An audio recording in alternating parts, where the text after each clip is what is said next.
agora para a questão 3, que ela é um pouquinho diferente, mas usa a mesma lógica, tá?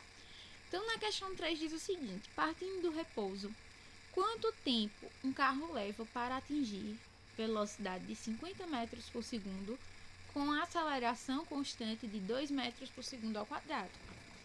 Então, nota o seguinte: o que é que eu vou fazer aqui? Anotar primeiro as coisas que eu tenho, ok? Eu já vi que a aceleração está em metros por segundo ao quadrado e a velocidade está em metros por segundo. Então, eles estão compatíveis, estão utilizando a mesma unidade de medida aí, ok? Então, eu posso continuar.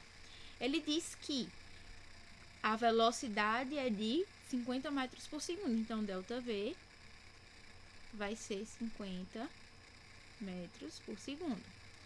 E ele diz que tem uma aceleração constante de 2 metros por segundo ao quadrado. Então, A vai ser igual a 2 metros por segundo ao quadrado.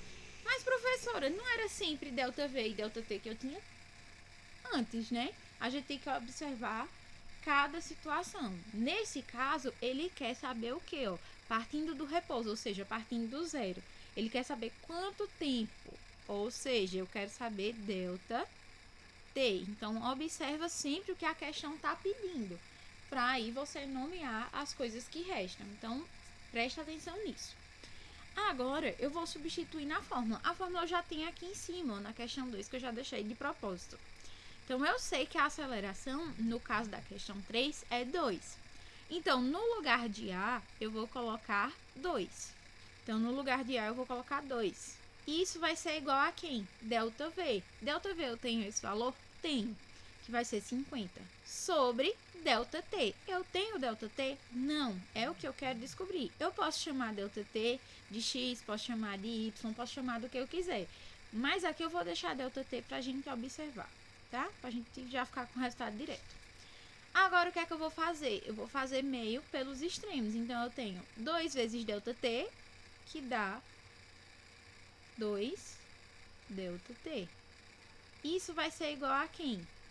50 vezes 1, porque a gente já sabe, quando não tem nenhum número abaixo de um determinado número, a gente sabe que tem quem lá? 1. Então, 50 vezes 1 dá 50. A gente vai fazer o seguinte: isolar esse ΔT, porque é o que a gente quer. Quem é que está nos atrapalhando? O 2. Então, esse 2, lembra que a gente está multiplicando ΔT? Ele vai passar para o lado do 50 dividindo.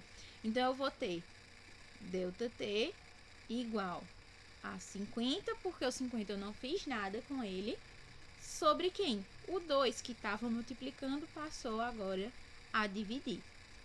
Então, 50 dividido por 2, eu tenho quanto? 25. Então, 25 o quê? Metros por segundo ao quadrado? Não, 50 segundos, porque eu quero descobrir quem? O tempo. Então, cada situação, a gente vai observar o que nós temos e o que a gente precisa encontrar. Então, sempre observa. Se possível, sempre grifa quanto tempo. Isso é a pergunta que eu tenho. Então, se eu quero saber quanto tempo, o que eu preciso descobrir é ΔT. E aí, você vai observar as outras coisas, o que é que você tem, ok?